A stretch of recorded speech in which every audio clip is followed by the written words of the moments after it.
I'm Glen Darcey, Vice President of Product Management for Arturio. This video is going to take you through the drum sequencer of the BeatStep Pro step by step.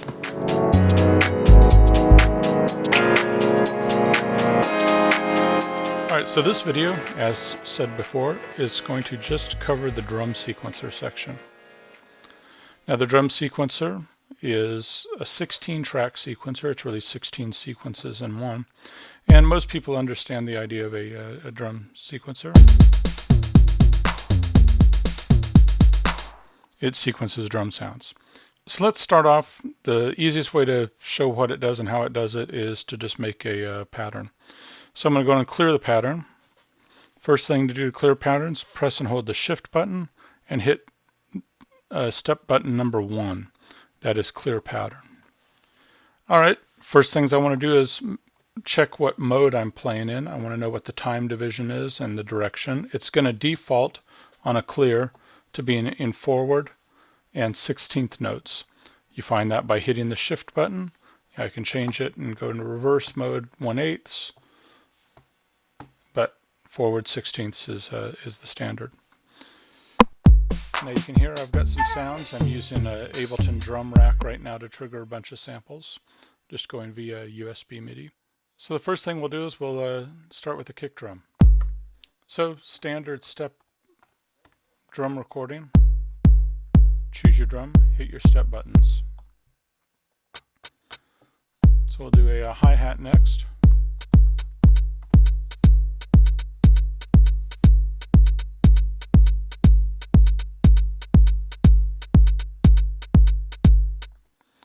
So, pretty simple. Choose it, play it. So what if I want to select a sound and don't want to trigger it? Well, I can press and hold the drum button, and then I can just choose what sound I want. So now I'm editing this sound. So if I was playing live and I've got this beat going, I'm going to add this clap sound to it, but I was on a different sound over here or something. So I'm playing live, I want to add a clap. And hold the drum, hit the clap sound, doesn't trigger it.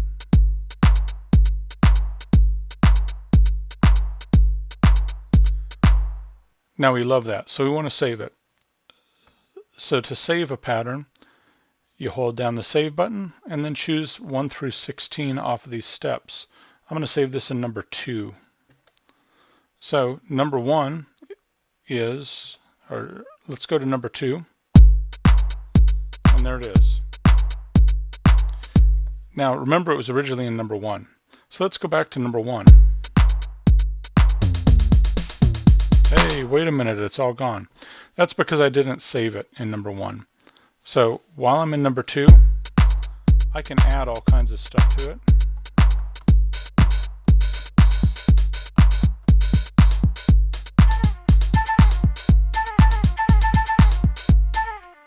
But if I don't save this, when I deselect it and come back to 2, it's just the original one.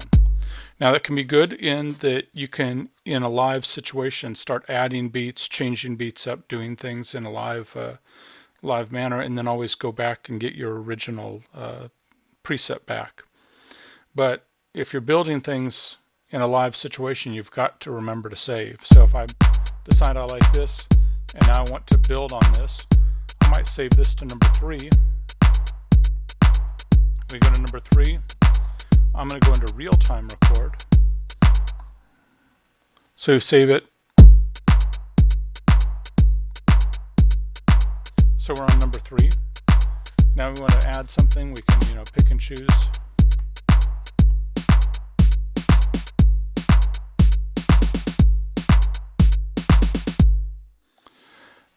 But if I want to keep going, I'll save it. Now you can save while you're playing. So I'll save it to 4. We'll go to 4. We're going to add something else. Maybe we'll add some toms.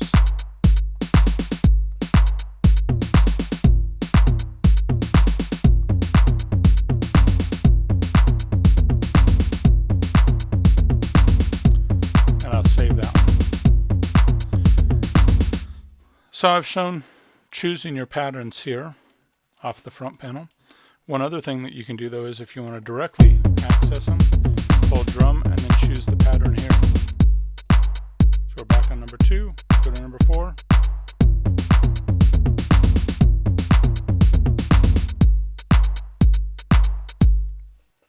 So I like number 2. I'm going to go on and save it to number 5. We'll go choose number 5. And let's do some real-time recording. Now, it's not truly real-time. This is a step sequencer, but it's a quantized real-time. So when I say real-time, it means I'm actually going to play it off the pads. So I can just hit play, hit record.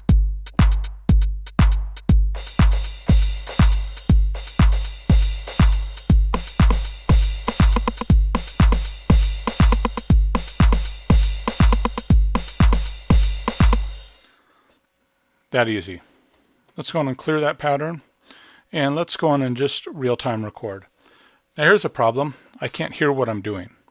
I don't know where the beat is. I don't know where the where the one is. I can see it, and I can try to hit it. So let's try it. And I nailed it. Lucky me. So yeah, you can try to do it visually, but it's better if you have a metronome. So this does have a metronome. It outputs it via MIDI. To enable it, you just hold Shift and hit the tap tempo button, and now I can hear my metronome.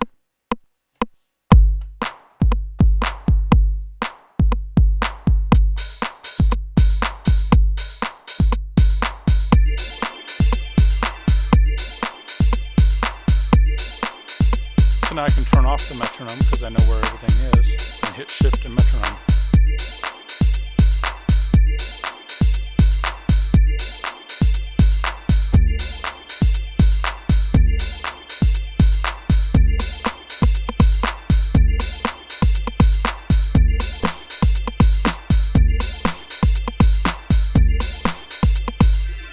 And it's that easy to build up a track.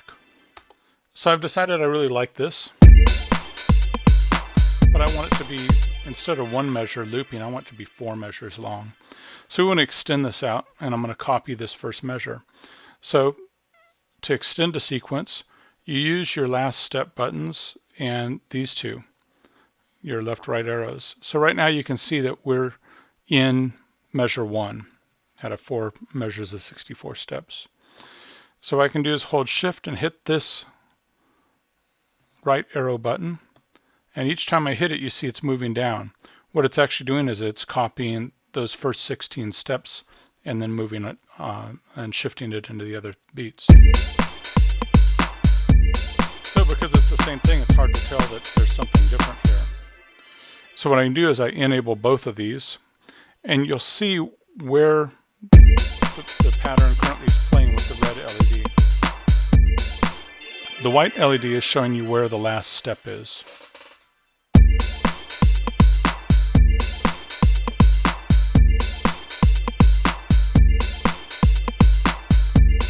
So now I might want to modify the pattern, but as you can see, as it's going, it's changing every measure. If I hit both of these, all it's going to do is it's showing that it's freezing out up here. It's still playing through the 4 measures, but what I'm displaying in the step buttons here is only this one current measure. So I'm going to go on into in measure 4. I'm going to drop out the kick and the tom.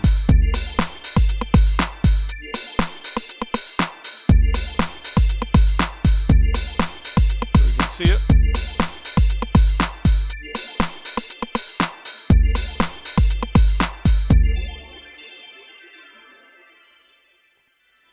Nice and easy. Now let's say that, yeah, that's all great. What I want to do is I went through all that just to drop out a kick drum. So let's go back to the original pattern, which is only 1 measure. And I'm playing a live thing, and I just want to drop the kick out. I can mute, I can mute an individual drum sound, and I can do that not by pressing mute, because mute will mute everything. But by holding drum and mute, I can now press pads that I want to do. So it's flashing, showing me that I only have a couple of items muted. And I can add things to the mute.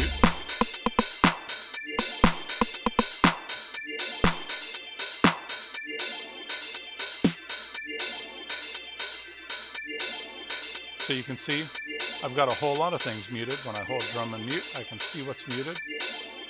To unmute, press it and release it. Now mutes are always on press and then off on release. Okay, one thing that this is lacking is a bit of feel.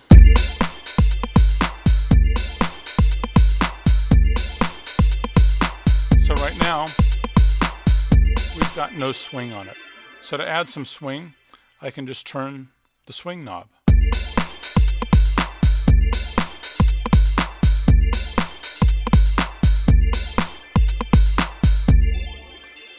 Now, that's all fine and well, but one thing that you might want to do is just swing the current track, because if I turn this like this, I've got the other two sequencers that might be playing something, everything's going to swing. So I don't want to swing everything. I can just hit current track, and whatever one I currently have selected is going to swing. So I go back to the drums and you can see I've got current track. So I can swing those separately from the other tracks. What if I want to change this up? I can use the randomness to change this thing up. And I'll set it on current track, because if you don't have that on, then it would randomize everything. But I just want to randomize the drum part, and this is going to give it a little bit different flavor while it's playing. So you have two controls. You have randomness and you have probability. Randomness is how random is it going to change this pattern up? How crazy is it going to make it? Probability is how often and what's the likelihood that it's going to change it up. So we'll start off with a probability of 100%. So it's going to change it all the time. And then I'm going to slowly start turning up the randomness.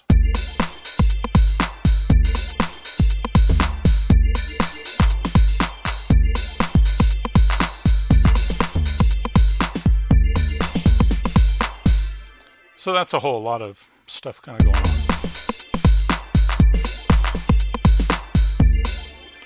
So what's probably more useful is turning down the probability.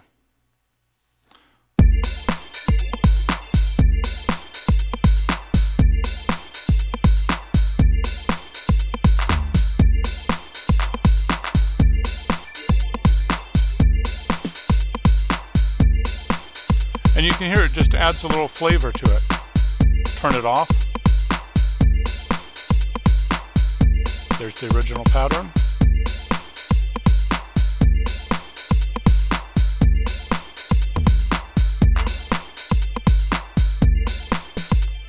So we have a low probability. Let's turn the randomness all the way up, but with a low probability.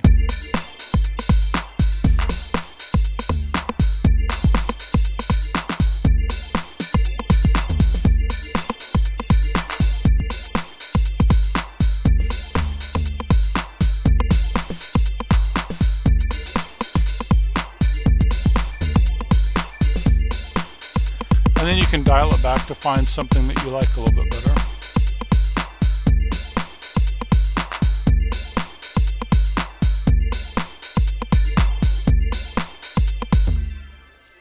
So this will take your beats and you can kind of transform them really quickly and easily into something that's brand new. Now I've got the tempo at 120 on this. I can slow it down or speed it up just with the rate knob.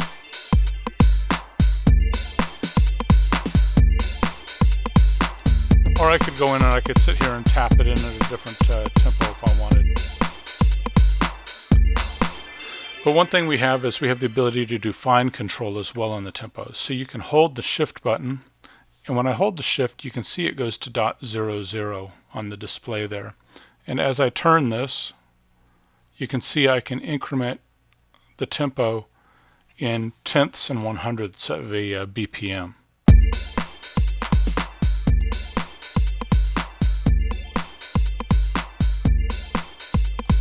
So we're at 120.82. Now if I just turn the chorus tune to 121, when I go and check it, you'll see it goes back to 0, 0.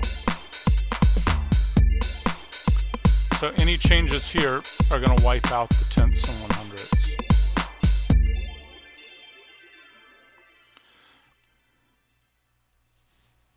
Now, what the knobs are used for is going to depend on what you have the knobs button set to. Currently, they're set to gate, which really won't do much in this case. The gate out, or the gate time for each drum, is really much more useful for the gate outputs. When you're using it with different gate modules, you're using it with the Eurorack thing, different modules require different amount of gate time on and off to be able to trigger properly. So you may have to find what's a right setting for you based on what the tempo is and your swing values. You know, make sure that you've got that pulse width wide enough that it's going to trigger your external CV gear correctly.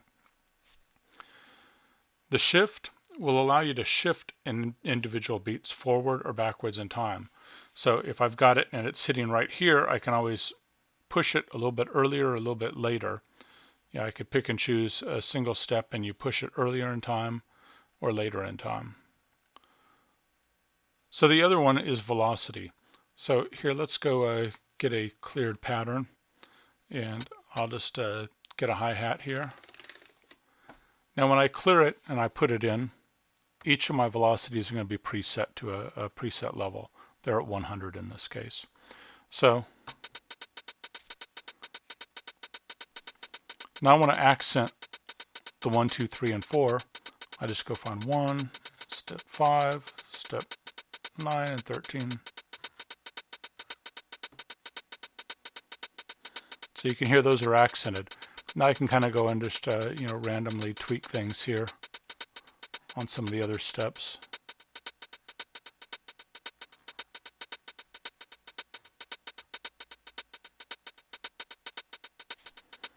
So easy enough.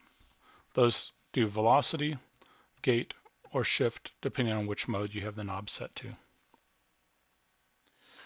So the notes that I'm outputting here are the default ones. They go 36, 37, 38, 39 on up, are the MIDI note numbers.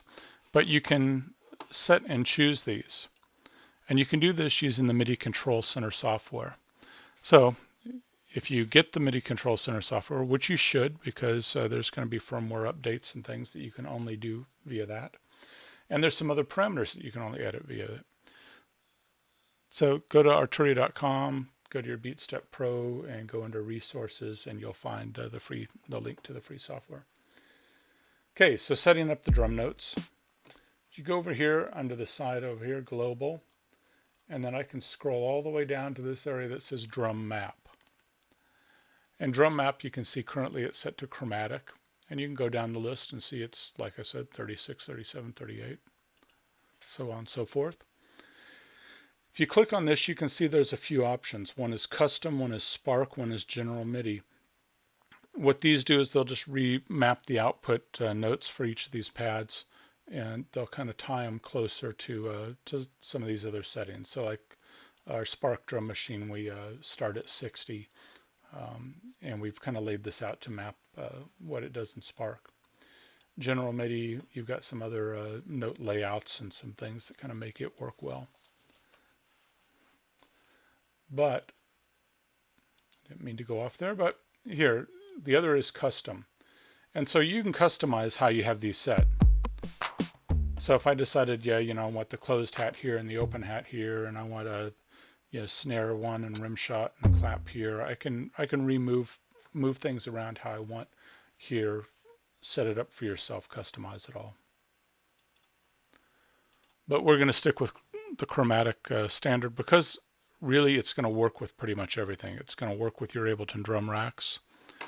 If we exit and go into Ableton, you can see I'm working right now in some drum racks, and you can see it sequentially will trigger each of the instruments very nicely in the drum rack over here.